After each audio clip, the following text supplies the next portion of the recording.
Saps quan estàs llegint un llibre i no pots parar perquè vols saber sí o sí el que passa? Doncs és el que m'ha succeït a mi amb Assassinat a Hitburn de la Marta Minguella Rafecas. És la seva primera novel·la i compte perquè ha guanyat el Premi Ramon Muntaner 2025.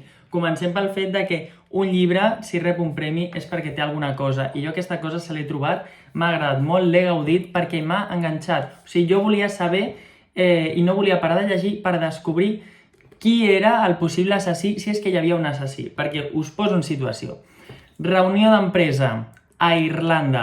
Hi ha diverses famílies que porten aquesta empresa i se'n van tots, amb els fills i tot, a un castell. Hi ha ambient, compte. Apareix un mort.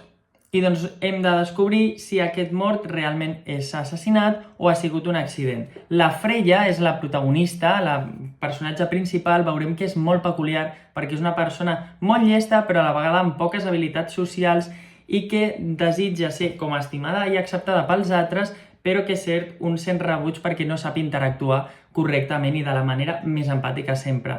Amb aquest personatge, juntament amb el seu germà, que és l'Oliver Lainsly, que també serà filla d'uns altres empresaris que hi ha per allà, i Leogan, que ja veureu quin personatge és quan el llegiu, tindrem una investigació que aniran fent, trobant pistes, avançant, i el que més m'ha agradat és que tu vas sospitant primer d'uns personatges, després d'uns altres, i fins al final no se t'acaba de desvetllar tot com ha sigut. A mi realment m'ha semblat com molt interessant perquè també s'han plantejat els temes típics del valor de l'amistat, de ser estimat per la família, del futur professional i de com de gros és que amb només 18 anys una persona com la Freya hagi de decidir què fa amb la seva vida i què estudia, perquè és una cosa que la veritat condiciona molt. I també el valor de sentir-se acompanyat o sentir-se sol.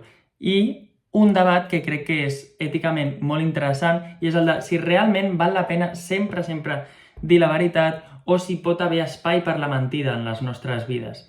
Crec que això dona per moltes respostes i tot es troba aquí. Jo he de dir que l'he gaudit molt, que se m'ha fet addictiu i m'agradaria saber si vosaltres ja l'heu llegit, què us ha semblat, quin és el personatge que més m'agrada. Jo potser em quedaria amb l'Oliver.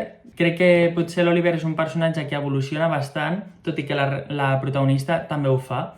I és un llibre que ens convida a mirar l'altra cara de les coses. I dit això, només comentar que jo us espero amb l'autora, la Marta Minguella, el dia 1 d'octubre a la llibreria L'Independent a les 19 hores, perquè allà estarem presentant el llibre, jo acompanyaré i dinamitzaré la conversa amb l'autora i podreu estar allà per gaudir d'un moment com és la presentació d'un thriller. Així que allà us esperem. Adeu!